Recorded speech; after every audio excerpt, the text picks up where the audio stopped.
Assalamualaikum warahmatullahi wabarakatuh. Pemirsa Kito Podcast, berjumpa lagi dengan saya Novita Asriani pada acara Kito Podcast, podcastnya Karantina Pertanian Palembang. Pemirsa Kito Podcast, senang sekali pada kesempatan kali ini kami menghadirkan bintang tamu yang datang dari jauh, yaitu datang dari Kota Kupang, Bapak Kepala Balai Karantina Pertanian kelas 1 Kupang, Bapak Dr. Julius Umbu. Oke, Bapak, boleh disapa pemirsa Kito Podcast di rumah? Oh iya, terima kasih Bu Novita, Iya. Mas Catur atas waktu yang diberikan. Saya senang sekali juga bisa hadir di Palembang pada hari ini. Saya menyapa untuk kita semua, untuk para kolega kita, teman-teman kita, atau pemirsa umumnya di rumah. Iya. Ya, saya ucapkan selamat pagi, salam sehat untuk kita semua. Assalamualaikum warahmatullahi wabarakatuh. Waalaikumsalam warahmatullahi wabarakatuh. Terima kasih Bapak. Dan juga saya ditemani oleh PLH Subkoordinator Karantina Hewan, Bapak Dr. Hewan Catur Setiawan. Bapak, kita sapa pemirsa Kito Podcast. Halo Bapak Bisa, semangat terus ya. Lihat podcastnya Karantina Pertanian Palembang. Iya. Pemirsa Kito Podcast, Bapak, kalau misalnya kita udah datang di Kito Podcast nih, kita sapa pemirsanya dengan salam dari Palembang ya Pak. Nanti kalau saya bilang salam dari Palembang, kita jawab sama-sama Kito Paca. Iya, kita mulai ya Pak. Ya. Salam dari Palembang, Kito Paca. Jadi Pak, Kito Paca itu adalah singkatan dari kerja ikhlas tercapai optimal, profesional, amanah, cermat, akuntabel, dan konsisten. Ya. Oke. Pemirsa Kito Podcast, seperti yang tadi sudah saya sebutkan di awal, Bapak Dr. Hewan Julius ini adalah Kepala Karantina Pertanian Kupang. Nah, tapi sebentar lagi Bapak Julius ini akan memasuki masa purna bakti ya Pak ya? Ya. Pada tanggal 1 Agustus. Mbak Novita. Iya, itu masa kerja udah berapa lama Pak? 29 tahun. Wow, 29 tahun, kita beri applause dulu. Jadi selama 29 tahun itu Pak, pengalaman apa yang berkesan selama Bapak bertugas di karantina Pak? Ya, jadi Bu Novita, jadi memang sangat banyak kesannya yang saya alami. Pertama, waktu saya lulus kuliah tahun 90-an awal itu, yang ada dalam pikiran saya adalah bagaimana caranya bisa masuk ke karantina. Mungkin saat itu orang pun publik atau bahkan sarjana pertanian, dokter hewan belum tahu institusi yang namanya karantina gitu. Jadi ya saya bisa sekali tes masuk itu di awal 90-an setelah lulus masuk ke karantina, tapi saat itu karantina masih eselon 2 namanya Pusat Karantina Pertanian. Iya, waktu itu belum bergabung ya Pak hewan sama tumbuhan? Itu sudah saat itu udah hewan dan tumbuhan dan ikan. Tapi UPT-nya masih pisah-pisah. Ada yang balai karantina kehewanan. Saya kebetulan saat itu ditempatkan di Balai Karantina Kehewanan wilayah 4 di Denpasar gitu ya. Di Denpasar. Terus 1995 akhir dipindah ke Kupang. Gitu. Jadi dari awal lulus kuliah memang cita-citanya udah mau kerja di karantina ya Pak ya? Memang saya sudah cita-citanya di karantina. Iya. Gitu. Jadi kalau boleh tahu nih Pak, perjalanan karirnya dari awal bekerja di karantina ini kerjanya di mana aja? Ya. Jadi saya mungkin salah satu karantinawan ya, karantinawati yang tidak terlalu banyak berpindah-pindah. Mungkin memang saat itu kita juga kekurangan tenaga, dan kebetulan pun saya ditempatkan di Kupang. Awalnya CPNS memang di Denpasar. Iya. 95 ke akhir itu ada reorganisasi. Jadi NTT misah dari Bali. Jadi Balai Karantina Hewan Wilayah 4 sudah nggak ada. Jadi stasiun kita di sana. Saya pindah 95. Dan bersyukur juga saya karena kita di sana itu kurang tenaga karantinawan, hanya beberapa orang.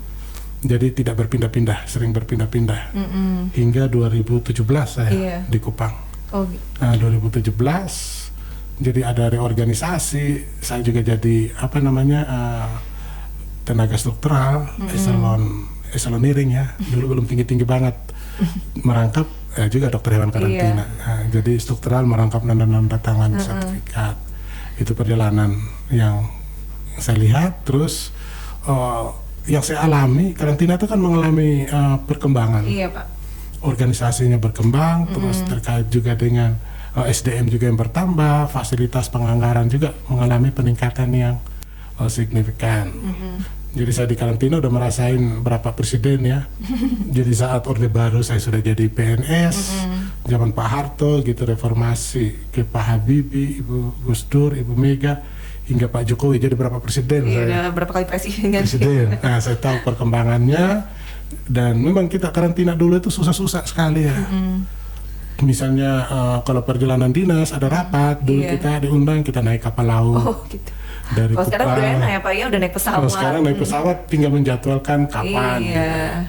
Terus di lapangan pun kita ya apa adanya aja, kita turun ke lapangan, alat transport, kendaraan dinas belum ada saat itu. Iya. Dulu kepala stasiun aja sepeda motor gitu ya. Jadi memang dulu kita mengalami keterbatasan, tapi seiring dengan waktu, dikala organisasi kita sudah naik eseloneringnya jadi Badan Karantina Pertanian, disitulah kelihatan ketersediaan fasilitas apa dan sebagainya. Tapi bukan itu sebenarnya permasalahan. Iya, Pak. Kalau yang saya alami adalah bagaimana kita memiliki semangat, jiwa militansi, bekerja, bagaimana kita menjalankan amanat dengan sungguh, tulus, ikhlas, itu yang paling utama. Iya, Pak. Nah, itu yang terus saya lakukan sejak awal hingga Iya. saat ini. Jadi Pak, kalau misalnya mendengar istilahnya karantina pertanian Kupang ya Pak Catur ya, di mana kami dengar di situ banyak hewan ternak ya Pak yang dilalu lintaskan di daerah Kupang itu. Bagaimana lalu lintas hewan ternak itu Pak? Selama ada ASF, kan sekarang lagi musim ya Pak, ASF, apalagi Pak Catur? Ada PMK, Kemudian yang lagi booming apa Pak? Sekarang ini karena NTT banyak lagi kejadian rabies Pak ya. Kejadian. Mungkin strategi-strateginya untuk karantina sendiri gimana Iya Pak? gimana Pak?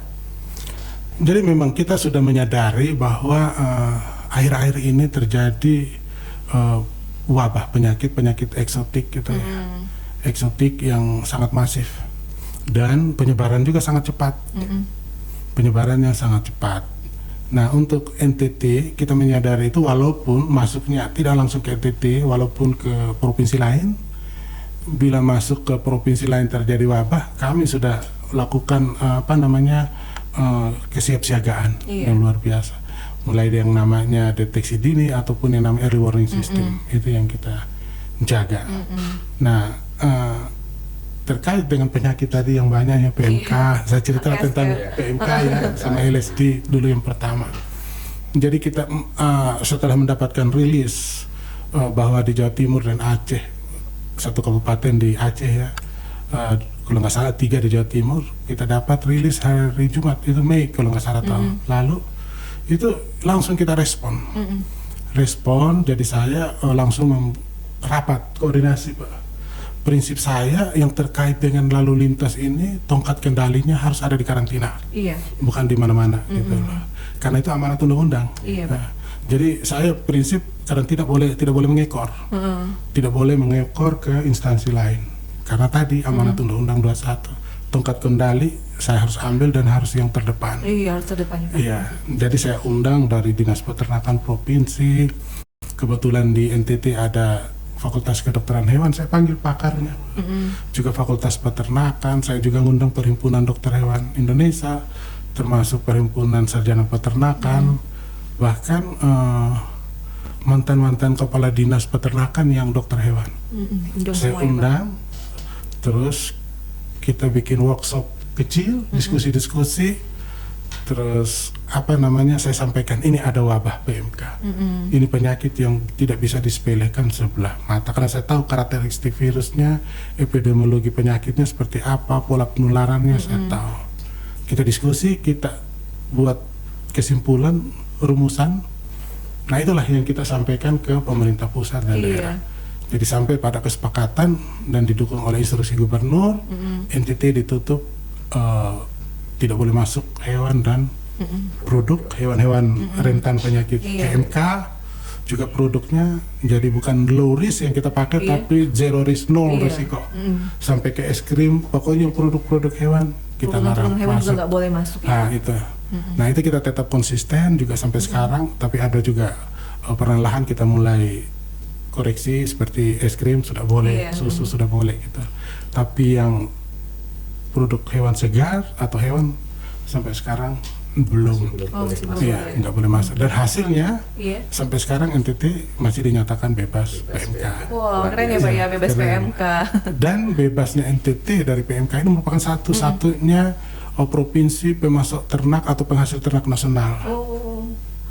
Selain Lampung, Jawa Timur, Jawa Tengah, Sulawesi Selatan, Bali, NTB. Iya Pak. Nah semuanya udah zona merah, tinggal NTT. Jadi ya alhamdulillah lah Iya. bisa kita pertahankan dan ada outputnya. Iya. Pertama ada manfaatnya kesejahteraan peternak. Jadi mereka tidak terkendala dengan budidaya. Karena lingkungan budidayanya yang sehat itu yang paling penting. Iya Pak. Jadi kalau kita bicara untuk produksi dan produktivitas pertanian atau peternakan, yang paling utama adalah jaminan dari pemerintah terhadap lingkungan budidaya mereka. Harus bebas Iya. penyakit berbahaya. Nah kalau kita nyuruh mereka beternak, tingkatkan produksi, tapi lingkungannya penyakitan semua, ya sama aja, nggak ada manfaatnya. Itu iya, yang kita. Terus yang kedua, produksi meningkat, populasi terjaga, pangsa pasar pun bagus. Jadi kalau misalnya sekarang kan ada sejak wabah itu animo, permintaan ternak potong dari NTT kan sangat tinggi, Iya. signifikan, di atas normatif, menjangkau hampir seluruh provinsi di tanah air sampai ke Batam ya. Puluhan Riau, sampai di Lampung sendiri, Sulawesi Selatan, Kalimantan semuanya itu pasokan dari NTT. Nah itu tadi kelebihan kita adalah zona hijau dan pihak penerima, daerah penerima itu merasa lebih aman dan nyaman. Iya. Tidak ada kekhawatiran nanti matinya di kapal atau mati setelah Iya, sampai di sana karena penyakit dan sebagainya. Karena sudah zero risk ya Pak ya. Zero risk, Hewan ternak yang berasal dari Kupang itu Iya. zero risk. Iya. Mungkin nanti bisa juga kita jadikan pelajaran ya Pak Catur ya untuk kita terapkan di karantina pertanian Palembang. Bapak, ini pertanyaan terakhir ya Pak ya untuk kami yang masih muda-muda dan masih panjang perjalanannya di karantina. Pak, kira-kira pesan-pesannya untuk kami apa Pak? Untuk kami karantinawan, karantinawati yang masih muda-muda ini Pak, supaya semangat bekerja. Yang pertama adalah yaitu semangat itu identik dengan rajin ya. Jadi kalau kita rajin, pasti itu mengikuti semangat. Iya. Itu yang pertama. Terus yang kedua militansi. Jadi jiwa korsa kita di karantina itu harus ditanamkan.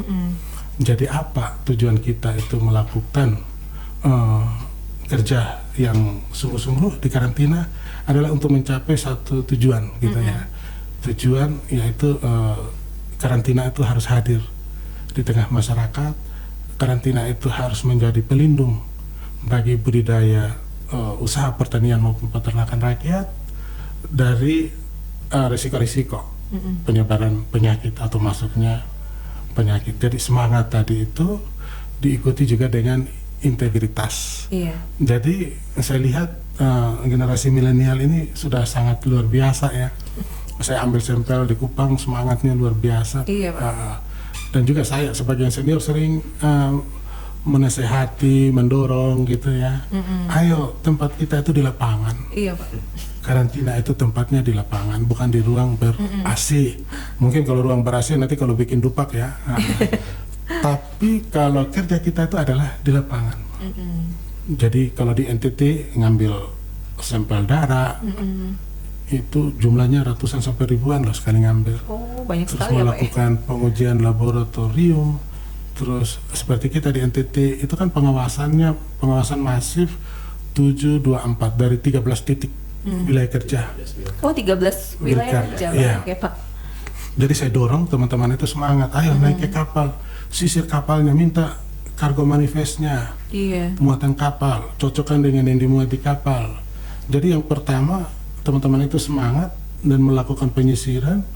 Terus kalau yang ilegal ditahan, saya dorong untuk kita melakukan tindakan-tindakan yang sifatnya represif ya, Iya Pak. untuk memberikan efek jerah.